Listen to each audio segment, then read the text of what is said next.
मुंबई कुर्ला के विधायक मंगेश कोडालकर द्वारा आयोजित कुर्ला फेस्टिवल का आखिरी दिन कुछ खास रहा। इस दिन दिव्यांगों और महिलाओं के बॉडी बिल्डिंग स्पर्धा का आयोजन किया गया, जिसकी सभी ने तारीफ की। इस प्रतियोगिता में हिस्सा लेने वाले दिव्यांगों और महिलाओं ने साबित कर दिया कि वे किसी से भी कम नहीं हैं। इस दौरान मौजूद वरिष्ठ शिवसेना नेता गजानन कीर्तिकर और महाराष्ट्र के मंत्री दीपक केसरकर ने इस तरह के अनोखे आयोजन के लिए विधायक मंगेश कोडालकर की तारीफ की।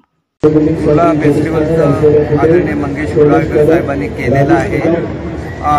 लोकांमध्ये मिसळून जाणारा आणि लोकांसाठी काम करणारा आमदार कसा असावा याचं उत्कृष्ट उदाहरण हे मंगेशजी कोडालकर आहे। आणि म्हणून असे ज्याला फेस्टिवल होतात त्याला मोठ्या प्रमाणात रोजगार हा महिलांना उत्पन्न होत असतो, परंतु पुढच्या काळामध्ये हा रोजगार हा फेस्टिवल पुरता मर्यादित न राहता वर्षभर कशा रीतीने मिळत राहील याच्यासाठी आम्ही प्रयत्न करतोय। अशासाठी जसं युरोपियन कंट्रीमध्ये रात्रीच्या वेळेला ट्रकमधून टेबल खुर्च्या येतात, त्या मांडल्या जातात आणि लोकल महिलांच्या जेवणाचा आस्वाद सर्व लोक घेऊ शकतात। ही कन्सेप्ट मुंबईमध्ये अनेक ठिकाणी राबवायची आहे। ज्याला कोडालकर साहेबांसारखे चांगले आमदार हे करत असतात त्यावेळेला एक महिलांसाठी रोजगार झाला।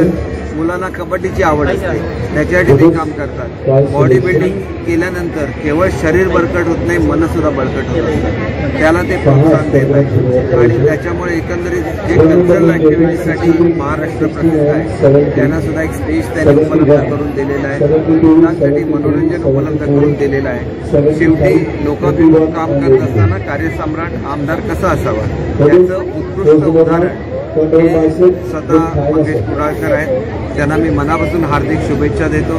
मी स्वतः शिक्षण खात्याचा मंत्री आहे, त्यांनी आपल्या विभागातल्या प्रत्येक शाळांची नवीन बांधकामं घेतलेली, मुलांना न्याय दिलेला, म्हणजे समाजाच्या प्रत्येक वर्गाला न्याय देणारा आमदार कसा असायचा जर मुंबईकरांना बघायचं असेल तर त्यांनी कुर्ल्यामध्ये आलं पाहिजे आणि मंगेश कोडालकरांचं काम बघितलं पाहिजे असं मला वाटतं।